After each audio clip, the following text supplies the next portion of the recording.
This talk is sponsored by the Center for Natural Living.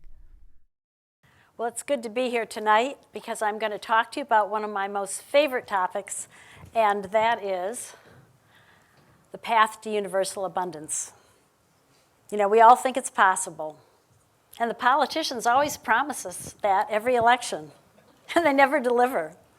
And the reason they don't deliver is because the creation of wealth and the path to universal abundance belongs in the realm of entrepreneurship. And that's what I'd like to talk to you about tonight.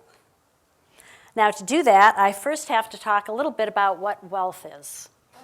You know, back in what we call the olden days, people died at a very early age, mostly because they didn't have the advantage of fresh foods trucked in and refrigerated trucks. They did not have antibiotics. They did not have the type of sanitation that we have today.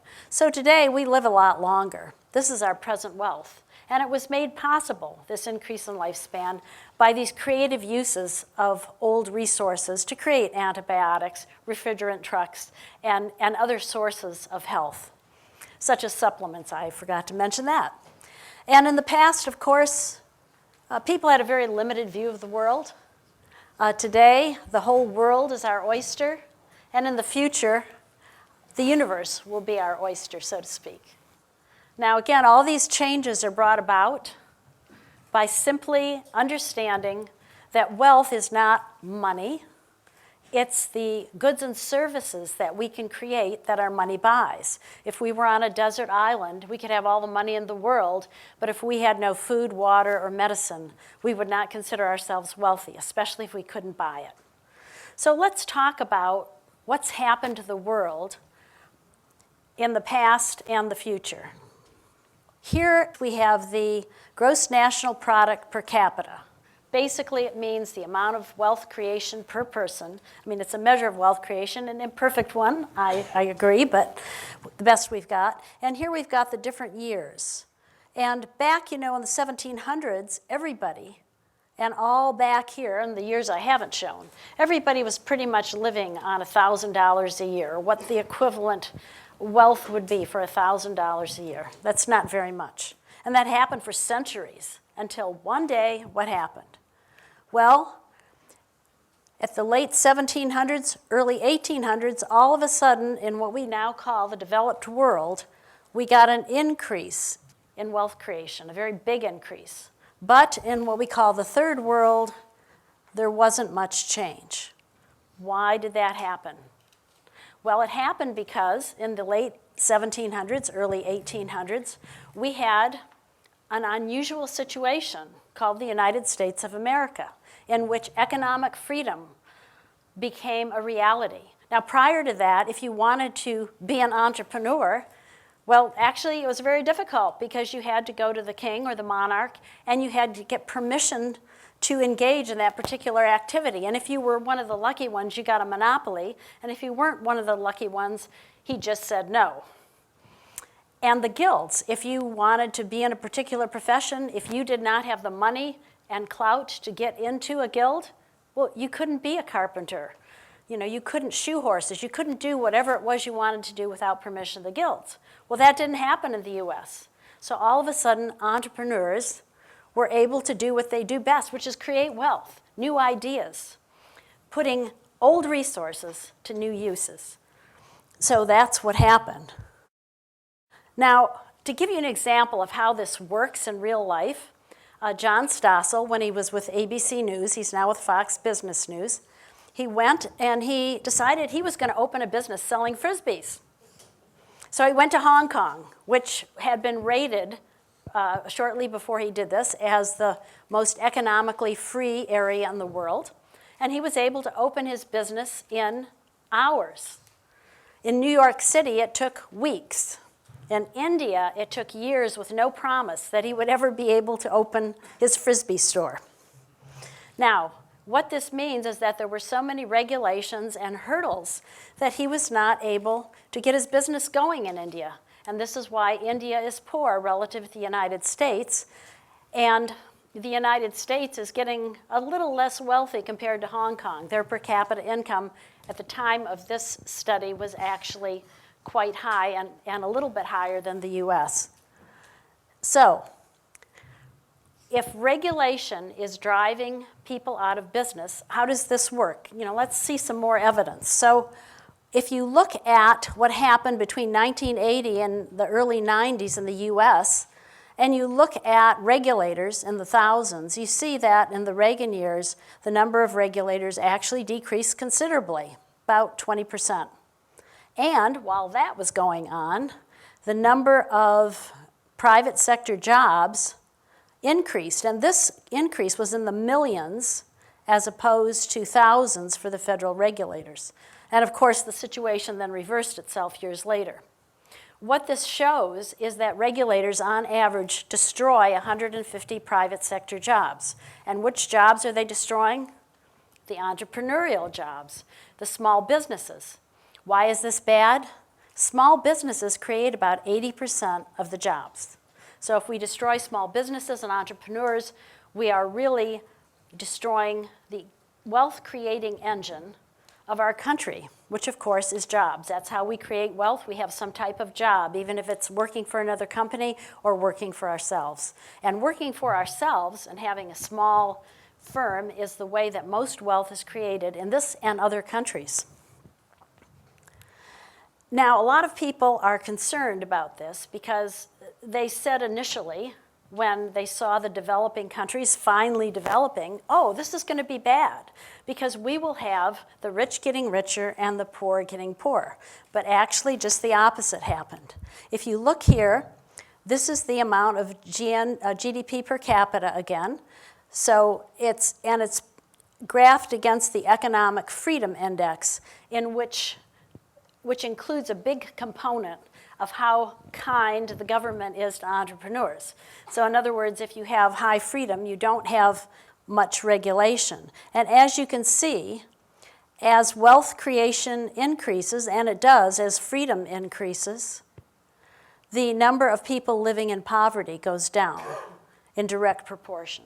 So the poor don't get poorer, and the rich don't get richer when we have wealth creation. In fact, just the opposite occurs. Why is that? Well, if you think about it for a moment, who has the most chance of jumping over those regulatory hoops? Is it the poor, the disadvantaged? No, of course not. The people who have the best chance of jumping through the regulatory hoops are people who already have. And in this slide, what I'm showing you is that there's good news. The good news is that this is being recognized. And here we see clients of the Institute for Justice. This is an organization that is quite interesting and actually now has a branch in Austin. And what they do is they seek out people who are being put out of business by regulators and taking on their case pro bono. And they are doing a great job. I don't have any association with them other than being a donor, but I'd like to plug them a little bit. They've been to the Supreme Court a couple times now. They are doing a fantastic job. And look at who their clients are, who tried to start a taxi cab service or a limo service, but the regulations said that before they could do that, the people who were already in business got to weigh in and tell the regulators whether or not this new service was needed. What do you think they told them? It's just like the regulations we heard about with the beer earlier. The big beer companies limiting the little beer companies through regulations, and this is what's happening. Now, of course, one of the reasons we have regulations is we believe that it will protect the consumer. But in fact, unfortunately, or fortunately, depending on how you look at it, that does not seem to be the case either. Here in the United States, for example, we have laws regulating the training that an electrician must get before they can get that license. So every state is different. Now, if it protected the consumer to have these regulations, we would expect there to be fewer accidental electrocutions in states with the most rigorous licensing laws. In fact, we see just the opposite. Why? Because if we have a regulation that says you have to go to school for so many years, apprentice for so many years, and it will cost so much money, the higher those regulations are, the fewer people can afford to become electricians. That means that there won't be many electricians, and with supply and demand, it means they can command higher prices. So that when the poor person has a problem with their electricity, what do? They can't afford the electrician, they don't call the electrician, or they try the repair themselves and end up being electrocuted. So oftentimes, these regulations are so excessive that they actually kill the very people that they're purported to protect. Now, more good news. What happens when a country decides that they are going to stop government spending, which really means they're going to have fewer regulators because most government officials are regulators of some type, and they are going to have fewer restrictions on entrepreneurship? Well, what happens is, again, if you look at the wealth creation in those countries, you actually see that when they go from high spending to low spending, that they increase their wealth creation. And these three countries that I'm showing you are Ireland, New Zealand, and United Kingdom. And Ireland was from 1987 to 96, New Zealand 1993 to 96, and the United Kingdom 83 to 89. So these are real life examples of actually how easy and how quickly wealth creation can almost double, as you see here, with very little centralized regulation. In fact, it is deregulation that helps. And the reason it does is because it allows entrepreneurs to do what they do best, create wealth. They are the ones with the new ideas. They are the ones that take old resources and use them in new ways to create new wealth. And if you're a poor person, wouldn't you rather live in a wealthy country than a poor one? Wouldn't you rather be in the United States than in India? It's pretty clear that when the country is wealthy, that everyone is better off. So the message I want to leave with you tonight is that poverty can be eliminated. It is universal abundance is well within our grasp. We know the mechanics of how it works. This isn't a guess anymore. It's very clear. And entrepreneurship is the means by which this happens. So obviously, if we want to have universal abundance, and I think that that is something that humankind has longed for eons, that if we want to have that, we have to let the entrepreneurs do what they do best, create wealth, and get rid of the regulations that are stopping them from doing that. And then, almost automatically, in the emergent order that we saw in the last talk, wealth grows and everyone benefits.